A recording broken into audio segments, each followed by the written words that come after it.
ડભોઈ નગરપાલિકાના સત્તાધીશોના અધડ વહીવટને લઈ ભારત ટોકીઝથી મહુડી ભાગોળનો ખખડધજ રોડનું કામ હાથ નહીં ધરાતા સ્થાનિકોએ રોષ ઠાલવ્યો હતો।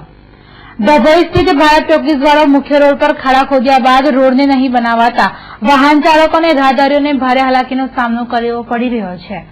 ઉબડ-ખાબડ રસ્તાને પગલે ધૂળની ડમરીઓનું સામ્રાજ્ય છેવાયું છે।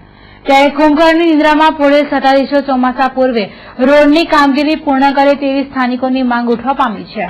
વિઝિટ કરવા માટે જઈ રહ્યો છું। અહીંયા રસ્તાની તકલીફના લીધે ઘણા લોકોનું આવવા જવાનું અને કોઈ દિવસ અહીંયા ખોદે છે, કોઈ દિવસ પાછું બંધ કરી દે છે।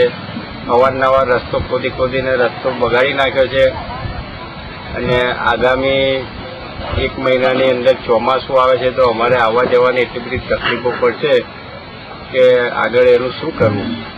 તો નગરપાલિકા સરકાર આ બધું તંત્ર શું ચાલી રહ્યું ખબર નહીં પડતું। છેલ્લા 2-3 મહિનાથી ખોદકામ ચાલુ રહે છે। પબ્લિકમાં અવર જવર કરવાની ઘણી બધી મુશ્કેલીઓ પડે છે। અમારે અહીંયા બજારમાં આવવું બી હશે તો બી જો વરસાદમાં રોડ નહીં થાય તો આગળ વેગા ફરીને આવવું પડશે તો ઘણા બધા કિલોમીટર અમારે વધી જશે।